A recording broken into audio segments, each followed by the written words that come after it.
നമസ്കാരം, എല്ലാവർക്കും giants health and life സ്റ്റൈലിൻ്റെ പുതിയ വീഡിയോയിലേക്ക് സ്വാഗതം. നമുക്ക് ഈ എന്തെങ്കിലും അസുഖമൊക്കെ വരുന്ന സമയത്തോ അതില്ലെങ്കിൽ അതിന് തൊട്ട് മുമ്പായിട്ടൊക്കെ നമ്മുടെ കുടലിൻ്റെ പ്രശ്നങ്ങൾ തീർച്ചയായും കാണാൻ പറ്റും. ചിലപ്പോൾ നമ്മളത് നോട്ടീസ് ചെയ്യും, ചിലപ്പോൾ നമുക്ക് നോട്ടീസ് ചെയ്യാൻ പറ്റില്ല. കാരണം ചിലപ്പോഴായിട്ട് അത് ഗ്യാസ് സംബന്ധമായ പ്രശ്നമോ മലബന്ധമോ അല്ലെങ്കിൽ ടോയ്ലറ്റ് പോകുമ്പോൾ സ്റ്റൂളിൻ്റെ നിറം മാറിയതോ അല്ലെങ്കിൽ സ്റ്റൂള് ചെറിയ ചെറിയ പീസായി വരുന്നതോ, അങ്ങനെ നമ്മൾ മൈന്യൂട്ടായി പ്രത്യേകിച്ച് നോട്ടീസ് ചെയ്യാത്ത കാര്യങ്ങളൊക്കെ ആയിരിക്കും സംഭവിക്കുന്നത്. അപ്പോൾ നമ്മൾ മനസ്സിലാക്കേണ്ടത് നമ്മുടെ കുടലിൻ്റെയും അതുപോലെ ആമാശയത്തിൻ്റെയൊക്കെ ആരോഗ്യം നന്നായാൽ മാത്രമേ നമ്മുടെ മറ്റു ശരീരഭാഗങ്ങളും നല്ല രീതിയിൽ പ്രവർത്തിക്കുകയുള്ളൂ. എന്നാൽ പല ആളുകൾക്കും ഇതൊന്നും നല്ല രീതിയിൽ ഫോളോ ചെയ്യാൻ പറ്റാറില്ല.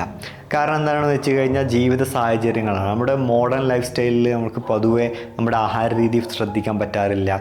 അതുപോലെ തന്നെ നമ്മുടെ നമ്മുടെ കുടൽ എത്രത്തോളം നല്ല രീതിയിൽ പ്രവർത്തിക്കുന്നുണ്ടോ എന്നൊന്നും നമ്മളാരും തിരിഞ്ഞു നോക്കാറും പോലുമില്ല. അപ്പോൾ ഈ ഒരു പഠനം നോക്കൂ. ഈ പഠനം പറയുന്നത് ഈ പല ആളുകളും സ്ട്രെസ് അനുഭവപ്പെടാറില്ലേ, മാനസികസമ്മർദ്ദമൊക്കെ വരുന്ന സമയത്ത് പൊതുവെ അവർ കഴിക്കുന്ന ആഹാരം എന്തായിരിക്കും, നമ്മുടെ മാനസിക സമ്മർദ്ദത്തിന് നമ്മുടെ കഴിക്കുന്ന ആഹാരത്തിൽ വല്ല സ്വാധീനം ഉണ്ടോ എന്നാണ് ഈ പഠനം നോക്കിയപ്പോൾ അവർ കണ്ടെത്തിയത് മാനസിക സമ്മർദ്ദം സംഭവിക്കുന്ന ആളുകളിൽ പൊതുവെ അവർ കഴിക്കുന്ന ആഹാരം വളരെ കലോറിക്കായിട്ടുള്ള, അതായത് മധുരങ്ങളും കരിച്ചതും പൊരിച്ചതും ജങ്ക് ഫുഡുകളൊക്കെയാണ് കൂടുതലായി അവർ പ്രിഫർ ചെയ്യുന്നത്. അപ്പോൾ ഈ ഒരു ആഹാര രീതി നമ്മുടെ മാനസിക സമ്മർദ്ദം മൂലം നമുക്ക് വന്നു കഴിഞ്ഞാൽ പൊതുവേ നമുക്ക് ഇന്നത്തെ ഈ മോഡേൺ ലൈഫ് സ്റ്റൈലിൽ ഇത് കണ്ടിന്യൂസ് ആയി വന്നു കഴിഞ്ഞാൽ നമ്മുടെ കുടലിൻ്റെ എൻവയോൺമെൻറ്റ് ചേഞ്ച് ആവും. ആ ഭാഗത്തുള്ള നല്ല ബാക്ടീരിയകളെല്ലാം നശിച്ചു പോകും, പ്രോബയോട്ടിക്കുകൾ നശിച്ചു പോകും. ഈ ഗട്ട് ബാക്ടീരിയകൾ നശിച്ചു പോയി കഴിഞ്ഞാൽ നമ്മുടെ പല ശരീരഭാഗങ്ങളും പ്രശ്നത്തിലാവും. കാരണം ഈ ബാക്ടീരിയകൾക്ക് നമ്മുടെ പല ശരീരഭാഗങ്ങളെയും സ്വാധീനിക്കാൻ പറ്റും. ലിവറിനെയും കിഡ്നിയെയും ഹാർട്ടിനെയും തലച്ചോറിനൊക്കെ സ്വാധീനിക്കാൻ കഴിയുന്ന ബാക്ടീരിയകളാണ് ഇത്. അപ്പോൾ ഈ ബാക്ടീരിയ നശിച്ചു കഴിഞ്ഞാൽ ചീത്ത ബാക്ടീരിയകളും വളരും. അപ്പോൾ നമ്മൾ മനസ്സിലാക്കേണ്ടത് ഈ ബാക്ടീരിയകളെ സംരക്ഷിക്കാൻ വേണ്ടി നമ്മൾ ആഹാരത്തിൽ മാത്രം നോക്കിയാൽ പോരാ, നമ്മുടെ മാനസിക സമ്മർദ്ദവും നമ്മൾ നല്ല രീതിയിൽ നിയന്ത്രിക്കേണ്ടതുണ്ട്. അപ്പോൾ മാനസിക സമ്മർദ്ദം നിയന്ത്രിക്കാൻ വേണ്ടിയിട്ട് പല ടെക്നിക്കുകളുണ്ട്. മെഡിറ്റേഷൻ ഉണ്ട്, പ്രാണായാമങ്ങളുണ്ട്, യോഗയുണ്ട്, എക്സസൈസ് ചെയ്യുന്നത് വഴി നിയന്ത്രിക്കാൻ പറ്റും. അല്ലെങ്കിൽ ഏതെങ്കിലും തരത്തിലുള്ള ഗെയിംസുകളൊക്കെ നമുക്ക് ഇൻവോൾവ് ചെയ്യാം. നല്ല സൗഹൃദങ്ങളുള്ള ആളുകൾക്ക് അവരോട് പ്രശ്നങ്ങളൊക്കെ പങ്കുവെക്കുമ്പോൾ അവർക്ക് സ്ട്രെസ്സ് കുറയാറുണ്ട്. അല്ലെങ്കിൽ നിങ്ങൾ ചെയ്യുന്ന കോംപ്ലിക്കേറ്റഡ് ടാസ്കുകളൊക്കെ നിങ്ങൾ ഓർഗനൈസ് ചെയ്യുമ്പോൾ നിങ്ങൾക്ക് ഇൻ്റലക്ച്വലായിട്ടുള്ള ഒരുപാട് സ്ട്രെസ്സുകളൊക്കെ നമുക്ക് കുറക്കാനൊക്കെ പറ്റും.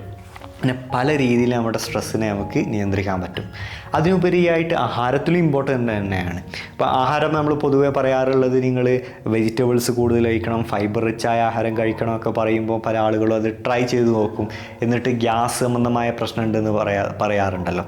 അപ്പോൾ അതെന്താണെന്ന് വെച്ച് കഴിഞ്ഞാൽ നമ്മൾ ഈ അടുത്ത കാലത്തായിട്ട് ഒരുപാട് കഴിക്കുന്നത് ഈ റിഫൈൻഡ് ആയിട്ടുള്ള ആഹാരങ്ങളാണ്.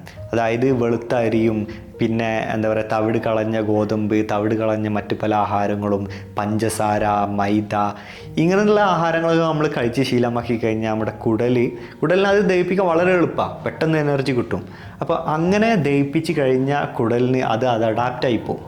അപ്പം അതിൽ നിന്ന് നമ്മൾ വീണ്ടും കുടലിനെ റീട്രെയിൻ ചെയ്ത് കൊണ്ടുവരണം. എങ്ങനെയത്? അതിനു വേണ്ടി ഞാൻ പറയുന്നത് നിങ്ങൾ ബോയിൽഡ് ആയിട്ടുള്ള ആഹാരം കഴിക്കുക, പിന്നെ സ്റ്റീം ചെയ്തിട്ടുള്ള വെജിറ്റബിൾസ് കഴിക്കുക. വളരെ പതിയെ നിങ്ങൾ എന്ത് ചെയ്യുക, അതൊക്കെ അഡാപ്റ്റായി വരുമ്പോൾ ഈ റോ വെജിറ്റബിൾസ്, സലാഡുകളും പഴങ്ങളൊക്കെ പതിയെ രീതിയിൽ ഉൾപ്പെടുത്താൻ തുടങ്ങാം. പിന്നെ ഇതൊക്കെ മറ്റു പല ആഹാരങ്ങളുടെ കൂടെ ഇൻട്രൊഡ്യൂസ് ചെയ്യാതെ തനിയെ കഴിക്കാൻ നോക്കുക. നാച്ചുറോപ്പതി ചികിത്സകൾ ചെയ്യുമ്പോൾ നമ്മൾ മോണോഡയറ്റ് ഫാസ്റ്റിംഗ് ചെയ്യാറുണ്ട്. എന്താണ് ചെയ്യുന്നത് വെച്ചാൽ ഒരു തരത്തിലുള്ള പച്ചക്കറിയോ അല്ലെങ്കിൽ പഴങ്ങളോ മാത്രം ഒരു ദിവസം കൊടുക്കും. അപ്പോൾ അങ്ങനെ കൊടുക്കുമ്പം അതിൻ്റെ ദഹനം കൃത്യമായിട്ട് കുടലിന് ചെയ്യാൻ വേണ്ടിയിട്ടുള്ള ഒരു അവസരമാണ് കൊടുക്കുന്നത്. അങ്ങനെ കുടലിനെ ട്രെയിൻ ചെയ്ത് കൊണ്ടുവന്നിട്ട് ഏത് ആഹാരം കഴിച്ചാൽ, അത് പച്ചക്കറി ആയിക്കോട്ടെ അല്ലെങ്കിൽ വേവിച്ചതായിക്കോട്ടെ, എന്ത് തരത്തിലുള്ള ആഹാരം കഴിച്ചാലും യാതൊരു പ്രശ്നവും ഇല്ലാത്തൊരു തരത്തിലേക്ക് ആ വ്യക്തിയുടെ ഈ കുടലിൻ്റെ ആരോഗ്യത്തെ മാറ്റിയെടുക്കുകയാണ് നമ്മുടെ ചികിത്സയിൽ മെയിനായിട്ട് ഫോക്കസ് ചെയ്യുക. അപ്പോൾ അങ്ങനെ ചെയ്യുന്ന സമയത്ത് അവരുടെ കുടലിൻ്റെ ആരോഗ്യ പ്രശ്നം മാത്രമല്ല മാറുന്നത്, അവർ ഓവറോൾ അവരുടെ ശരീരത്തിൻ്റെ ഓവറോൾ ഓവറോൾ പ്രശ്നങ്ങൾ അവർക്ക് കുറഞ്ഞതായിട്ട് അവർ അനുഭവപ്പെടാറുണ്ട്. പിന്നെ പ്രോബയോട്ടിക് സപ്ലിമെൻ്റ് എടുക്കുന്നതിനെ പറ്റി ആളുകൾ ചോദിക്കാറുണ്ട്. അപ്പോൾ പ്രോബയോട്ടിക് സപ്ലിമെൻ്റ് എടുക്കുന്നതുകൊണ്ട് പ്രശ്നമൊന്നുമില്ല, പക്ഷേ ഈ സപ്ലിമെൻ്റ് എടുത്തതുകൊണ്ട് നമുക്ക് കംപ്ലീറ്റ് പ്രശ്നം മാറ്റാൻ പറ്റുമെന്ന് ഒരിക്കലും പറയാൻ പറ്റില്ല. കാരണം നമ്മൾ പ്രോബയോട്ടിക് സപ്ലിമെൻ്റ് എടുക്കും, ബാക്ടീരിയകൾ വരും, അവിടെ വളരും. പക്ഷേ കുടൽ നല്ല രീതിയിൽ ഡൈജസ്റ്റ് ചെയ്യുന്നില്ല, എന്താണ് അവസ്ഥ? വീണ്ടും നമ്മൾ ഏതെങ്കിലും ആഹാരം കഴിക്കുമ്പോൾ വീണ്ടും അവിടുത്തെ എൻവയോൺമെൻറ്റ് മാറും, വീണ്ടും ചീത്ത ബാക്ടീരിയകൾ വളരും, ഈ ബാക്ടീരിയകൾ നശിച്ചു പോവും, വീണ്ടും പ്രശ്നങ്ങൾ തിരിച്ചു വരും. അപ്പോൾ പ്രോബയോട്ടിക് സപ്ലിമെൻ്റ് പറഞ്ഞാൽ ഇമ്മീഡിയറ്റ് ആയിട്ട് കിട്ടുന്ന ഒരു സൊല്യൂഷൻ മാത്രമാണ്, പക്ഷേ അത് സ്ഥിരമായിട്ട് കിട്ടേണ്ടതല്ല.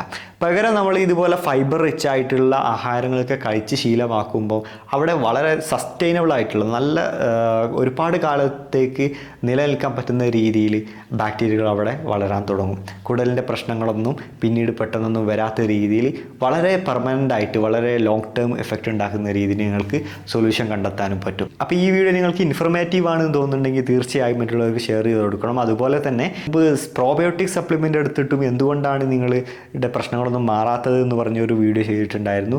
ആ വീഡിയോ നിങ്ങൾക്ക് കണ്ടു നോക്കാവുന്നതാണ്. അതുപോലെ ചാനൽ സബ്സ്ക്രൈബ് ചെയ്തിട്ടില്ലെങ്കിൽ സബ്സ്ക്രൈബ് ചെയ്യുക, ലൈക്ക് ചെയ്യുക, നിങ്ങളുടെ അഭിപ്രായങ്ങൾ കമൻറ്റ് ബോക്സിലൂടെ അറിയിക്കുകയും ചെയ്യുക. അടുത്ത നല്ലൊരു കണ്ടൻറ്റുമായി വരാം. അതുവരേക്കും ഗുഡ് ബൈ.